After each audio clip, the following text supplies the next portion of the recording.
Olá, boa tarde, seja bem-vindo a mais uma edição do Gazeta Entrevista no Acre, 1h27, 1h da tarde, né, e 27 minutos. Bom, a entrevistada de agora vai tratar de um tema muito delicado. Todos nós sabemos que o Acre registrou, entre 2014 e 2017, uma série de reações adversas à vacina HPV aplicadas em adolescentes. Os casos ganharam repercussão e entraram na agenda política aqui no Acre e também em Brasília. A médica Maria Emília Gadelha Serra tem mestrado em otorrinolaringologia e cirurgia de cabeça e pescoço pela Universidade Federal de São Paulo, a Unifesp, com passagem por academias médicas na Alemanha e Colômbia. Hoje, ela é coordenadora do curso de Medicina Integrativa da FAPES, a Fundação de Apoio à Pesquisa e Estudo na Área de Saúde. E a professora Emília encampou uma cruzada. Não foi fácil, não.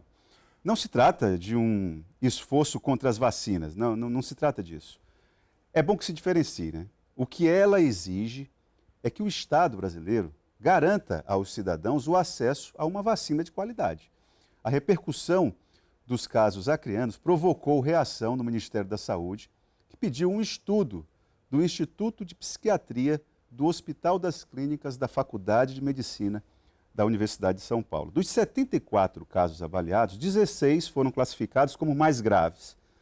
Mas nenhum dos casos, segundo o estudo do Instituto, tem relação com a vacina.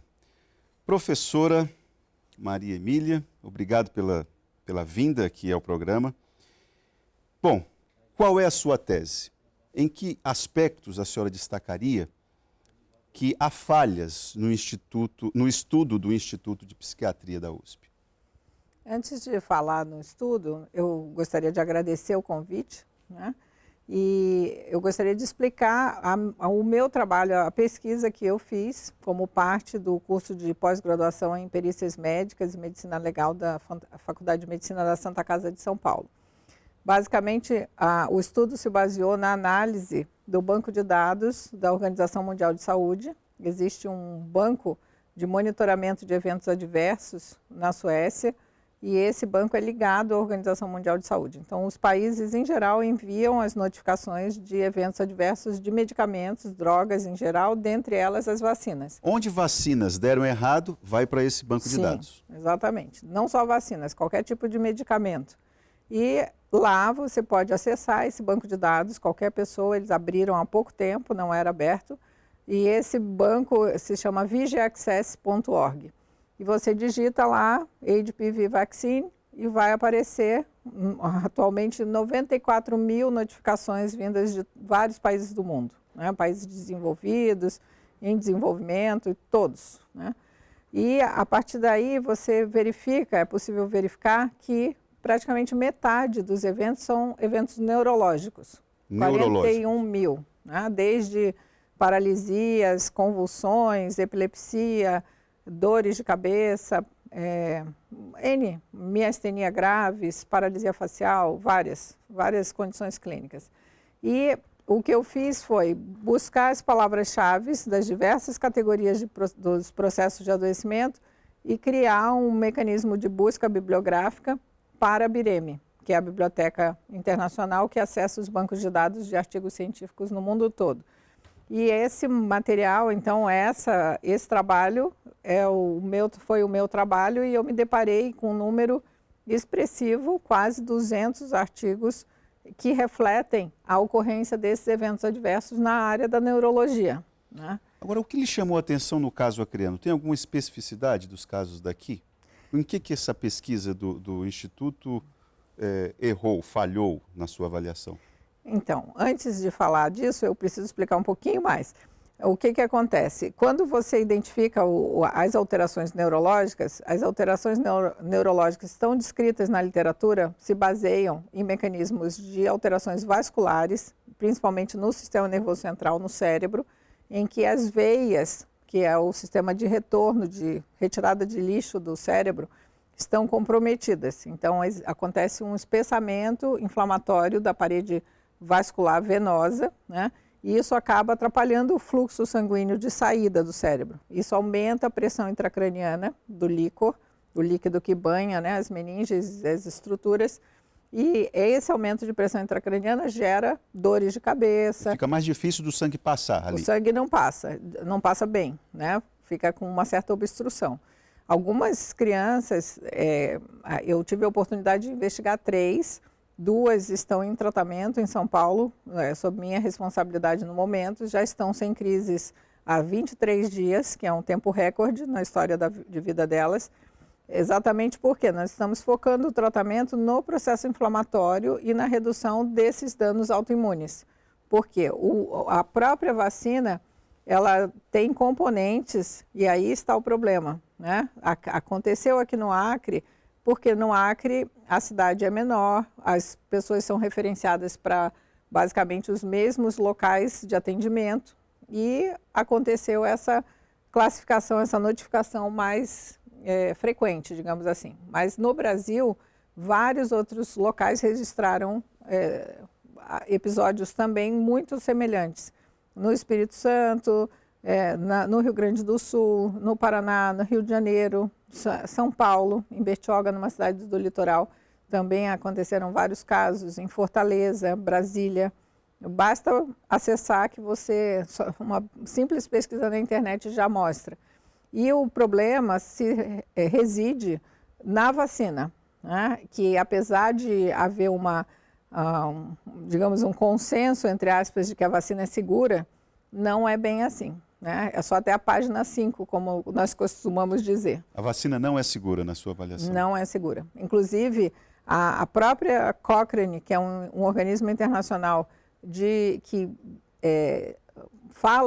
faz revisões sistemáticas da literatura médica para validar ou não determinados tratamentos, a Cochrane, com 241 páginas que atestava a segurança da vacina, foi desconstruída por um artigo de 4 páginas do Peter Ghosh, que era o fundador da Cochrane, que se desligou, foi demitido em função de conflitos de interesse.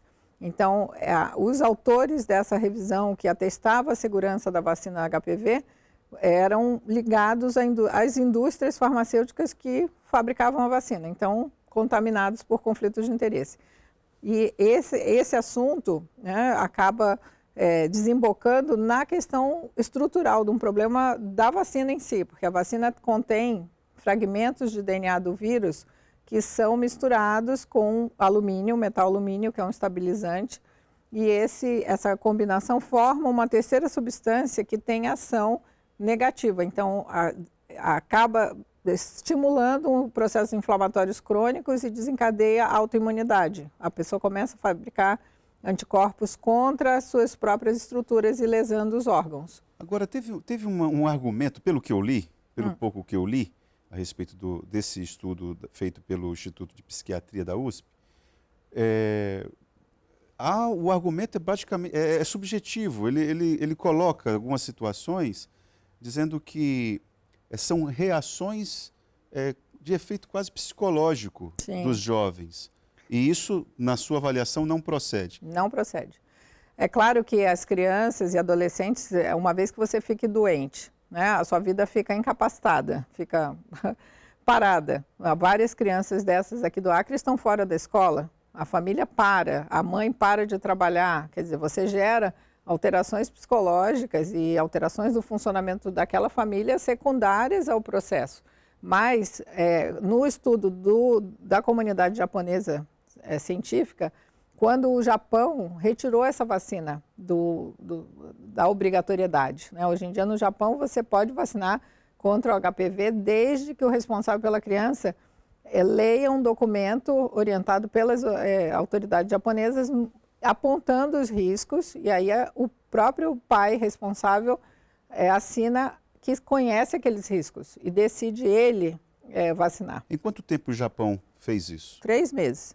Em 3 meses ele soube do problema e tomou uma medida em 3 meses. Sim. Lá já não deixou de ser obrigatório. Sim, está na literatura médica e está disponível. Na sua avaliação, por que o governo brasileiro não tomou uma medida rápida também? O que explica? A primeira versão é que a vacina é segura. né? E aí, olhando essa revisão Cochrane que mostra os conflitos de interesse desmontados pelo Dr. Peter Ghosh, a vacina não é segura, né? A vacina gera essas lesões, inclusive as lesões que acontecem vasculares no sistema nervoso central, no cérebro, elas acontecem em áreas que comprometem a memória, o sistema límbico, que é o hipocampo e o tálamo, e os núcleos da base, que são relacionados a controle motor e funções cognitivas. Então, você pega uma criança saudável, injeta uma determinada substância que já se sabe pela literatura que tem problema, e você ganha uma criança no estilo roleta russa, se acontecerem determinadas situações que favoreçam isso, ganha uma criança doente, né? E incapacitada. Então, não faz sentido isso. Eu defendo a aplicação do princípio da precaução para que essa vacina seja imediatamente suspensa, medidas para corrigir esse passivo aqui no Acre, em outras cidades brasileiras em que isso está acontecendo, né? O Ministério da Saúde deve ter um banco de dados de notificações do que acontece, porque é possível ver pelo portal da transparência viagens da equipe do Ministério da Saúde viajando de Brasília para outras cidades, justamente com investigação de eventos adversos da vacina HPV. Está no portal da transparência do governo. Agora, esse seu argumento, essa sua luta para que o governo brasileiro reveja a posição em relação à vacina HPV, acaba, e a senhora sendo uma pessoa do universo da ciência, acaba fortalecendo o movimento de aversão a vacinas, de uma maneira geral. Sim. Isso lhe incomoda? Não. Eu acho que, daquela velha frase, uma coisa é uma coisa, outra coisa é outra coisa. Estamos falando da vacina anti-HPV. O meu estudo se refere à vacina anti-HPV. E as evidências estão relacionadas a essa vacina. E não se pode usar o argumento contrário de que eu não vou mexer em nenhuma vacina porque se essa tem problema e não sei se as outras têm problema, né? Não parei para estudar isso. Não há estudo, né? Não sei se tem ou não tem. Acontece que essa tem. Então nós temos um problema real que precisa ser enfrentado e resolvido. Tanto em relação ao passivo dessas crianças já afetadas, quanto evitar que novas fiquem doentes. Esse é o problema. No Japão, voltando um pouquinho ao Japão, essa medida, o Japão introduziu a vacina em campanhas de vacinação, exemplo do que aconteceu aqui. E hoje em dia a vacina está no calendário vacinal brasileiro para meninas acima de 9 anos e meninos acima de 11. E a duração dos anticorpos é de 14 anos. E no Japão, quando essas alterações foram verificadas, depois no início da campanha de vacinação nas escolas japonesas, em apenas 3 meses, o governo japonês encomendou uma pesquisa nas universidades japonesas, essa pesquisa está publicada, e mostrou que esses eventos eram graves e que não fazia sentido, e que estava relacionado, era possível identificar lesões específicas em determinadas áreas do cérebro, como eu comentei, que explicavam os sintomas e sinais. Então, no caso especificamente que você me perguntou sobre a pesquisa feita em São Paulo, na USP, na minha avaliação, a pesquisa foi incompleta, porque, por exemplo, não houve solicitação de angiorressonância em todas as crianças com atenção na fase venosa. A maioria fez ressonância magnética sem contraste, apenas 5 das 12 fizeram angiorressonância. Digamos que a fotografia que eles tiraram não foi adequada. Foi desfocada. Foi desfocada. Foi desfocada. Não deu para ver tudo. Os exames de laboratório de bioquímica foram muito básicos, né? Eu fiz uma investigação muito ampla e hoje em dia eu tenho, nos 2 casos que eu investiguei mais intensamente, o padrão de alterações metabólicas, hormonais, de eletrólitos, de risco de trombose, né, se repetiu. Então, imagine, essa investigação que eu fiz em apenas 2 casos já mostrou o problema, né? Então, imagine se for feita adequadamente nas 90 crianças. Professora, a vacina custa quanto para o Brasil? Essa vacina HPV? Essa vacina é uma das mais caras, né? Ela, segundo uma licitação que eu acessei há pouco tempo atrás do Tribunal de Contas, a dose custa cerca de R$40. Outras vacinas mais simples custam em torno de R$ 5 reais. Então, é uma vacina cara. E existe um processo de transferência de tecnologia da indústria farmacêutica para o Brasil. E hoje em dia a vacina é fabricada no Instituto Butantan em São Paulo, que é ligado à Secretaria de Saúde do Estado de São Paulo, só que mediante essa transferência de 360,7 milhões de reais.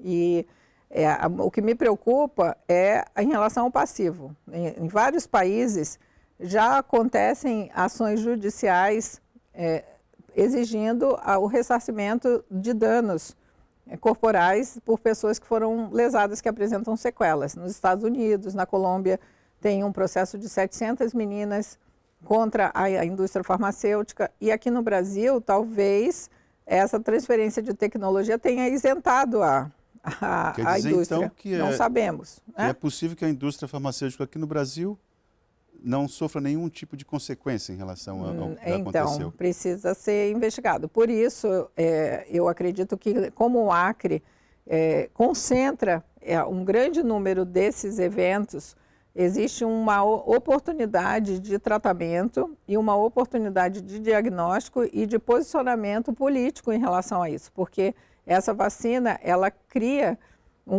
já criou um passivo de pessoas doentes. E a política pública de vacinação e de inclusão dessa vacina no calendário vacinal brasileiro, ela repercute para todo o Brasil, né?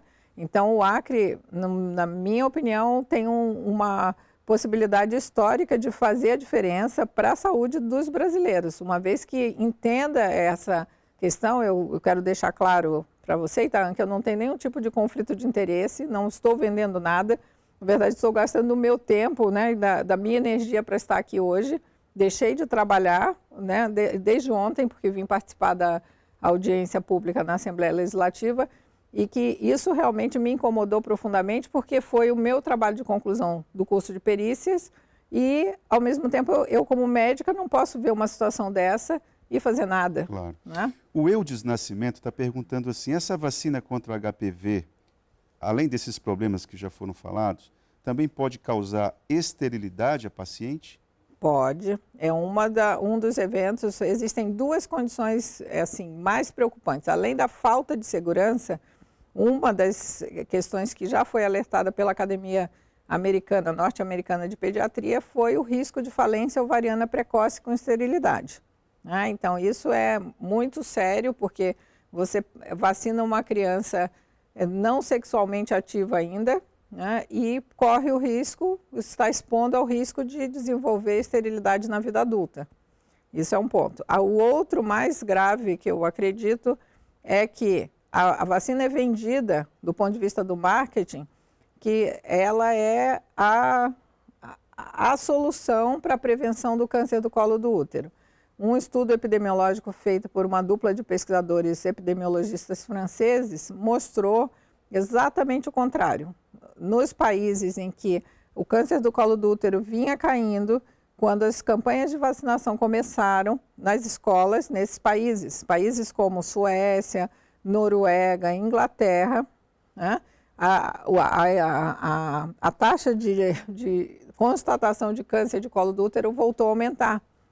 Então, nós estamos num dilema, porque o discurso é exatamente que a vacina é segura e a vacina protege praticamente 100% dos cânceres de colo do útero, que são associados ao vírus HPV. Só que o vírus HPV, ele está relacionado à infecção. E você pode se contaminar numa relação sexual e adquirir o vírus. Agora, você contaminado pelo vírus, desenvolver câncer do colo do útero é outra história, entende? Então, existe uma diferença muito importante, que é quase semântica, entre você ter infecção e a infecção está relacionada ao desenvolvimento do câncer do colo do útero. Então, essa sutileza, digamos, do ponto de vista científico, precisa ser alertada. Só que na comunicação do dia a dia, isso eventualmente passa, claro, e parece que protege. Mas eu gostaria que os responsáveis pelo Ministério da Saúde analisassem o trabalho dos epidemiologistas franceses, e que está lá. Eu apresentei aqui na Assembleia e está disponível na minha apresentação, né? Professor, eu queria agradecer a sua presença aqui. Tem várias perguntas aqui, mas a gente não vai conseguir fazê-las todas, claro. O assunto é polêmico. Sim. Precisa de uma tomada de decisão por parte do poder público acreano e brasileiro, sobretudo. E agora o que me parece que ainda falta é uma espécie de consenso na comunidade acadêmica para que possa, enfim, ser tomada uma decisão fundamentada em base científica mesmo. Tendo como exemplo o Japão, né, que mesmo diante da desconfiança já é o suspendeu. princípio da precaução. Se você tem um risco de dano diante de algo que você pode prevenir, o câncer do colo do útero é prevenível com medidas de educação sexual, uso de preservativos e Papai Nicolau. Bom, então está aí o problema posto.